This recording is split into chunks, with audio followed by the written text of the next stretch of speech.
Welcome back to the course titled Strategic Communication for Sustainable Development. My name is Aradhana Malik and I'm helping you with this course. So in this class, we are going to talk about more aspects of strategic communication. Now, this particular lecture is a product of a report. The reference for this lecture is a report titled Strategic Communication for Sustainable Development, a conceptual overview. This report was commissioned by the Federal Ministry for Economic Cooperation and Development and Germany, and so this is the report that I'm going to refer to, and there's a German name for it. I'm sorry, I don't know how to pronounce it, but that's why I have this organization is known as GTZ, and that's why you will see the words GTZ in throughout the references for this course, for this lecture. Sorry. Okay. So according to this report, strategic communication in the context of sustainable development is understood as a dynamic process integrated in a large-scale initiative that comprises multidisciplinary and social marketing, non-formal education and public participation. It thrives on acting people. It aims at the innovative and sustainable change of practices, behaviors and lifestyles. It guides communication processes and media interventions within and among social groups, and is a prerequisite and a tool for change at the same time. So it's a complex process, it's ongoing, and it is multidisciplinary, and it's large scale, and it involves a variety of tools of communication, of strategic communication, and and social marketing, non-formal education, etc., and public participation. So it involves people, it involves what people say and do and how, and it involves the behaviors, and it involves media and everything. So it's a complex process and it's ongoing, and that is what strategic communication is. It's a very well written report. I'll give you the reference to this report and you can go through it in your own time. So maybe I'll have a section titled resources that you can visit when you are going through these lectures. This tool tells us or gives us a few tools for this report gives us a few tools of strategic communication for sustainable development. The first of these is communication.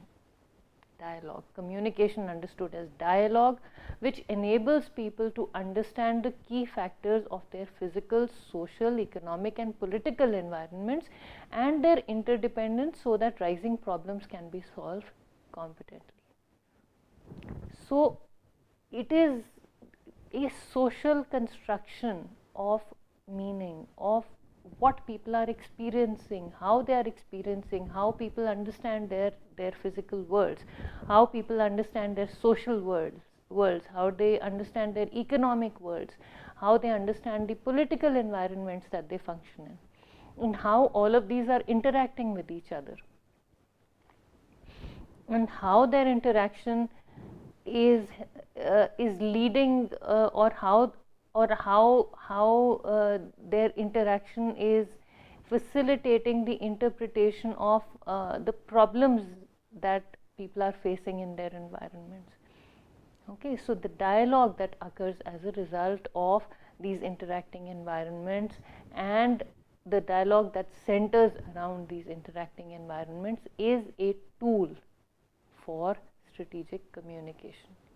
The second tool that is outlined in this report is development communication, or DevCom as it is popularly known, and it is the planned use of communication it is the planned use of communication processes. I'm sorry, there is an extra word here.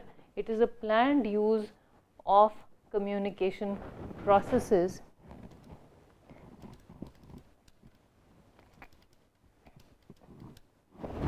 and media products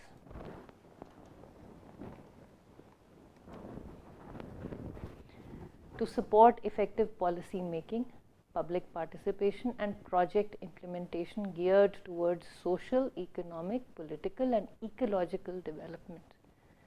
So communication processes, dialogues, debates, discussions, information giving, information sharing, and all of that, and media products. How the media portrays this information, how it shares it with public, how it communicates it to the public.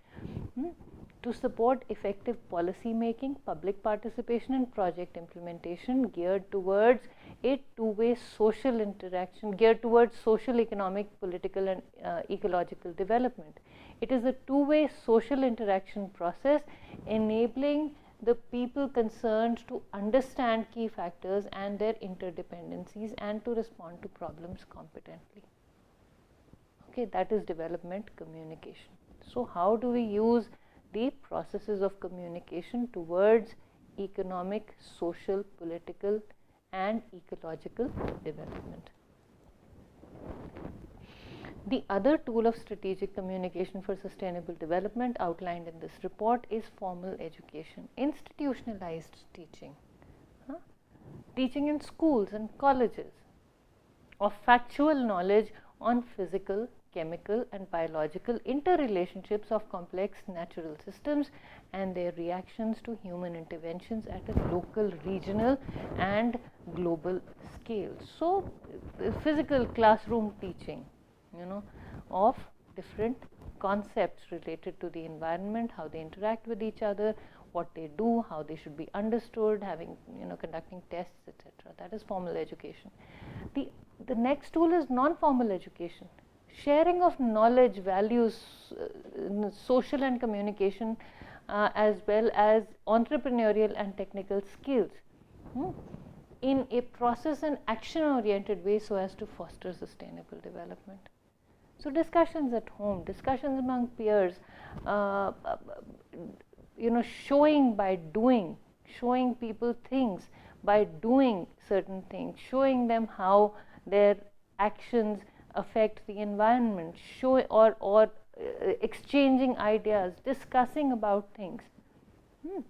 Sharing of values, again, children imbibe values from the environment. We discuss our values, we discuss what matters to us, what doesn't matter to us, why we prioritize certain things in our environments, why we consider certain things as more important than others. So that discussion, that sharing, and sharing of social and communication and entrepreneurial and technical skills, using our skills in our own work, modeling our skills, sharing our skills to solve problems faced by our peers in the community is a way of non-formal education. We are not directly educating somebody, we are not directly showing people what we are doing, we are indirectly doing something that is being imbibed by, that is being taken in, that is being absorbed by other people in the community who are seeing what is being done, who are being affected by what is being discussed.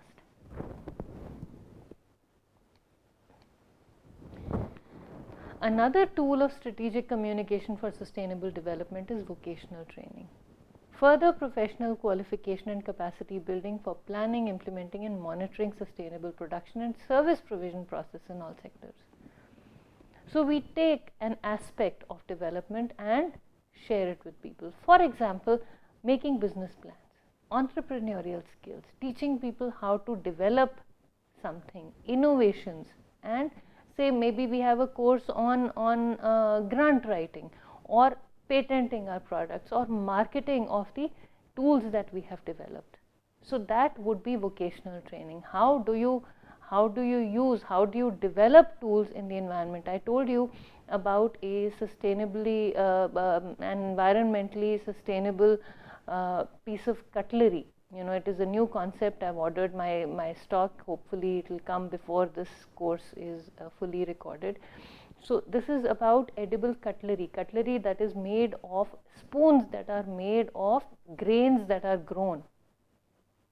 So even if you throw these spoons, you use them, you throw them, they are absorbed by nature. Now teaching people how to make these spoons in their factories. How do you make these spoons? Why are they made a certain way? Maybe somebody will come up with another idea and say, not only spoons, maybe you can make knives to cut cakes, because cutting cakes are soft, so you don't need very sharp knives, and you could make edible knives. You know, forks might break because the material that is being used is very brittle and it has to be biodegradable.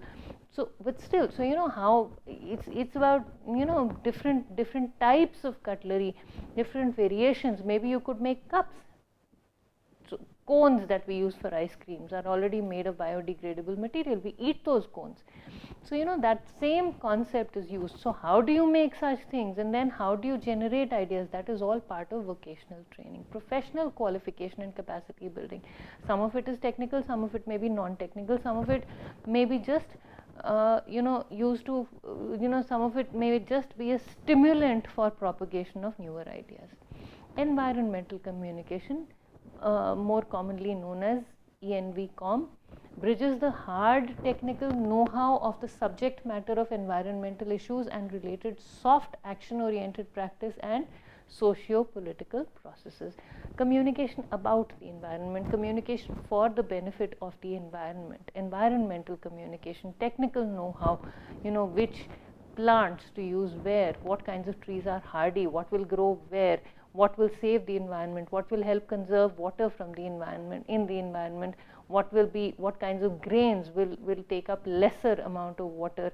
So, you know, that kind of thing. What will be more beneficial to the environment, what will let other things grow along with it. So, there are certain types of crops that facilitate the growth of other kinds of crops with them. There are other crops that will not, that will render the soil useless for the growth of other crops.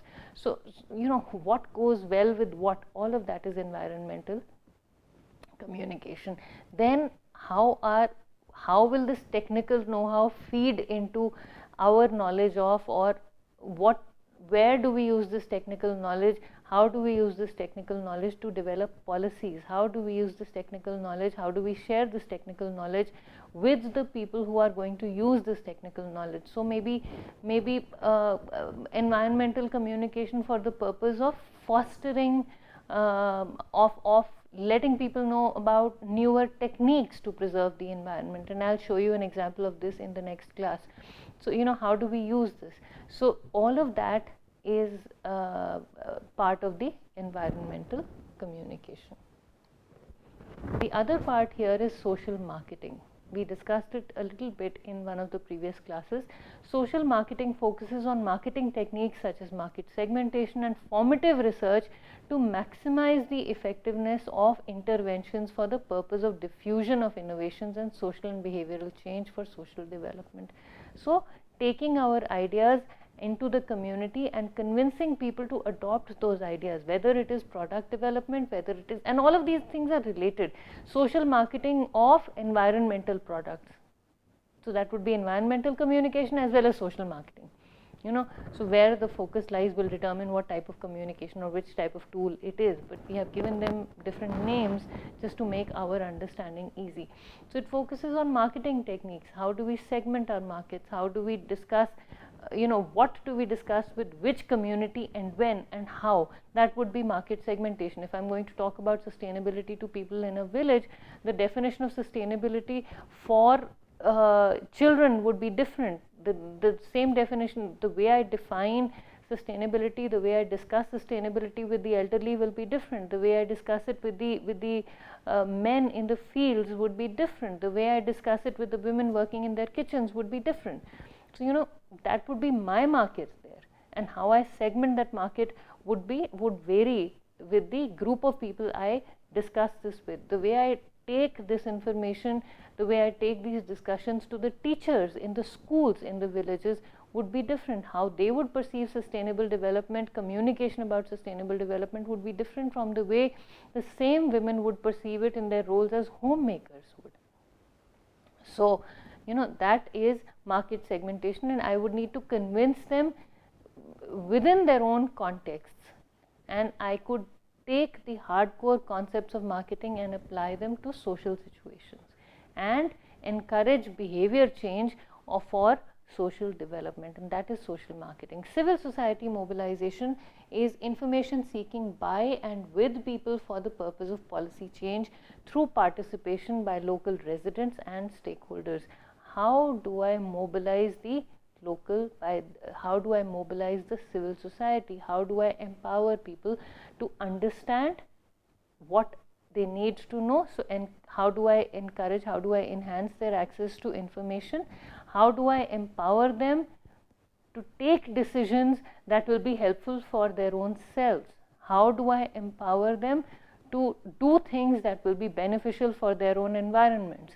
That is civil society mobilization. So, it's not information seeking for the people, this is information seeking by and with people. So, I take people and then I get information from the experts that will benefit the community for the purpose of policy change through participation, not imposing policies on residents, on communities, but policy change through participation by local residents and stakeholders. That is civil society mobilization.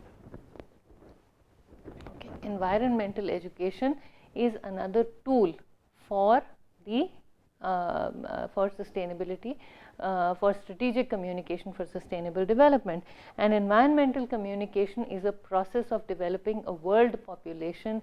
That environmental education is a process of developing a world population that is aware of and concerned about the total environment and its associated problems, and which has the knowledge, skills, attitudes, motivation and commitment to work individually and collectively towards solutions of current problems and the prevention of new ones. So, we educate. One is environmental communication. Environmental communication leads to environmental education.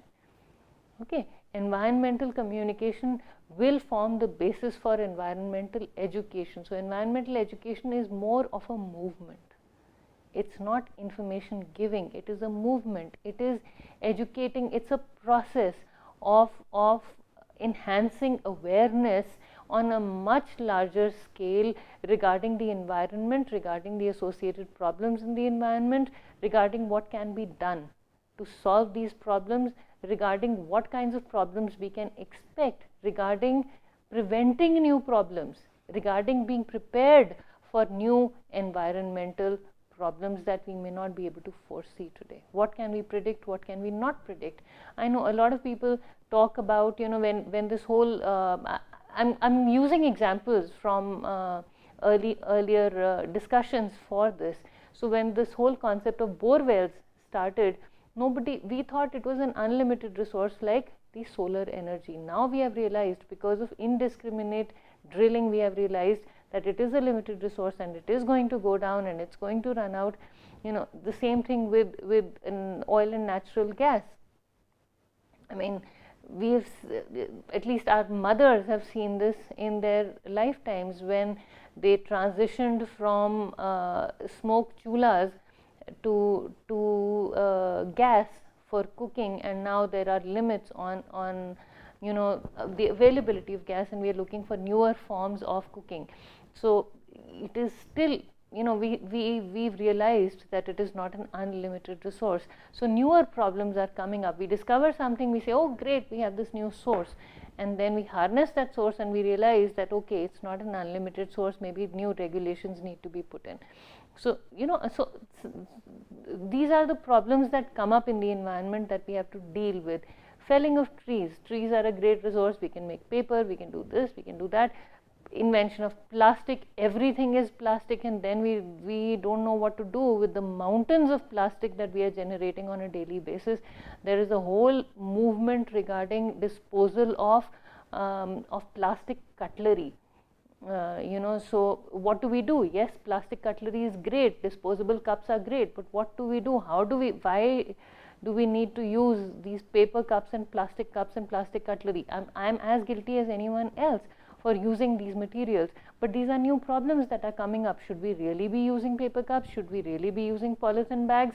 Now, in my home state, the use of polythene, shops are not allowed to provide polythene bags for the material they sell. So, we are all encouraged to take our shopping bags. In Himachal Pradesh, this is, I mean, you know, it's banned. If people are seen giving things in plastic bags, they are fined. The government is pretty strict about that. So government of Himachal Pradesh has implemented this. So, but then when the polythene bags came into the market, we've seen it in our own lifetimes. When we were children, we used to get things in paper bags, and we used to take these cloth bags from home for shopping, and then suddenly as we were entering our teenage, polythene bags became the norm, and now, as I'm moving towards old age, they're going out. So these things have a lifetime, and these are new problems that are being created, bottles stacked on the mountainside. So that is a new problem. So how do we find out what kinds of problems there are, and how do we educate the younger generations about these problems and their effects on the environment, and how do we prevent problems like these in future? That is environmental education. Conflict management, like I told you, anything related to sustainable development, to development as such, is fraught with risk. We are talking about, or includes the acknowledgement of the existence of risk in the environment. So anything that we talk about, the discussions that we have will include the discussion of risk of unexpected events coming and disturbing the course of action.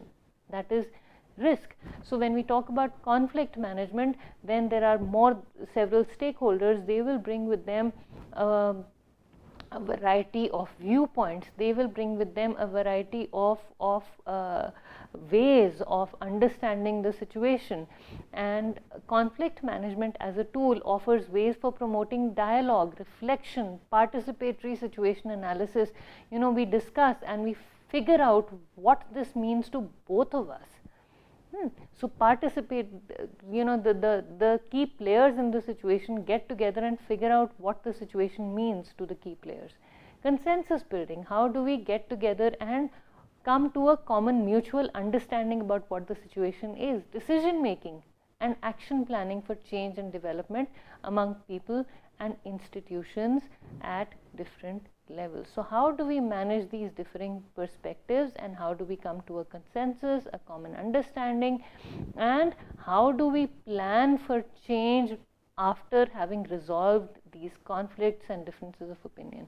That is what this tool talks about or helps us do. It helps us promote dialogue and participatory decision making. Okay. Some key principles for strategies of sustainable development. When we talk about communication strategies, we are talking about people-centered strategies. The strategies that we adopt for sustainable development need to be centered around communities. Again, I'm repeating this, I'm going to keep repeating this in every class I teach. Consensus on long-term vision. What do we want from our efforts? What do we want to do? What do we want to achieve? Comprehensive and integrated efforts. So whatever we want to do has to be going in the same direction. Targeted with clear budgetary priorities. Money is involved. So how the money is going to be used and why and when needs to be clearly defined and agreed upon by the key players in the situation, based on comprehensive and reliable analysis of the present situation and forecasted trends and risks, examining links between local, national and global challenges. So the strategy has to take into account what we have now and what we can forecast intelligently regarding the future, and then that analysis has to govern how we design our strategies. Incorporate monitoring, learning and improvement. The importance of feedback.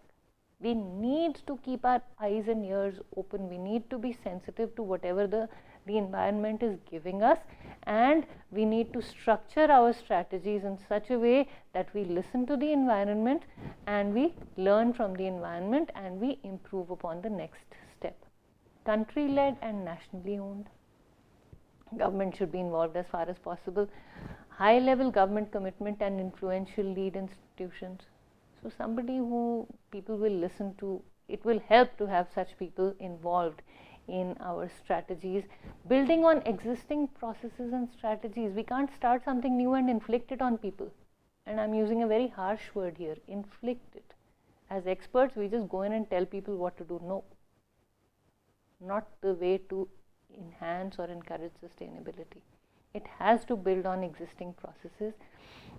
Then effective participation, encouraging people to be a part. The community has to be a part of any discussion on strategy of every step that we take in the direction of strategic planning. Link national and local levels and development building on existing capacity. What can we do today? What are we doing today? How do we take whatever we are doing today forward? That is what should run and govern what we do in future. So we'll stop here now and we will take our discussion from this point in the next class. Thank you very much for listening.